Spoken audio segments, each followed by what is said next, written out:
Hey, so are you a female? If you are, please do not go on crying about getting more payment.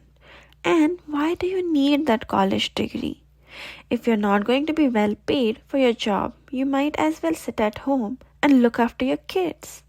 This is what the tradition expects you to do, so just do it, but remember to do it with a smiling, non complaining face, okay? If you're not well paid, why work hard?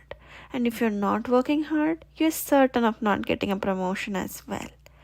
We also cannot guarantee you equal pay even if you work as hard as your male counterparts. This sounds so mind boggling, doesn't it? Maybe for the other genders, but not much for women, as unfortunately, this is what we go through and have been going through just because of our gender.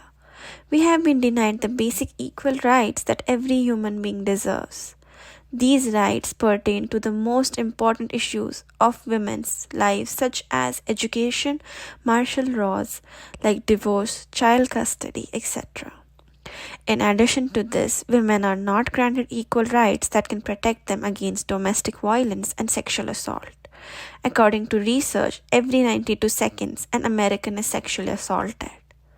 So, in light of these unequal and unfair circumstances, the Equal Rights Amendment, that is the ERA, was proposed. Now, you may ask me what exactly the ERA is. The basic idea is that it is a proposed amendment to the Constitution of the United States designed to guarantee equal legal rights for all American citizens regardless of sex.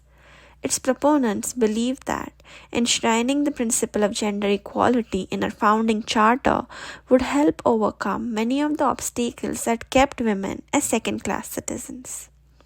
The ERA should be ratified as it is every human's right to have equal rights regardless of their gender.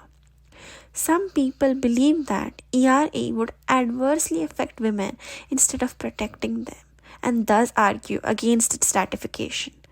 But the government should ratify the ERA while considering the current circumstances of different genders and making changes that will benefit the majority by providing everyone with equity rather than equality. The equity principle shall take into consideration the differences that different people hold. Without the ERA, the US Constitution does not explicitly guarantee that the rights it protects are held equally by all citizens without regard to sex. This idea just means that the Constitution is biased on the basis of sex. If this is conveyed to the modern youth of today who claim to be so forward in their thinking, what would be the reaction?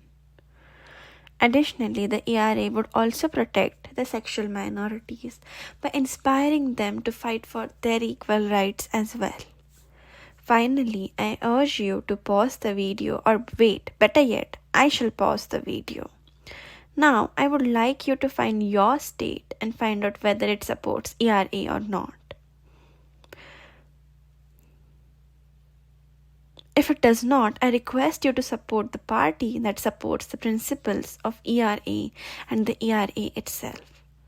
I agree that the ERA is a lot of work, but it is worth putting in the effort and fighting for. After all, it all boils down to a single question. Do all living beings not deserve equal rights? And why should rights be limited by a factor that is not controlled by us? Gender.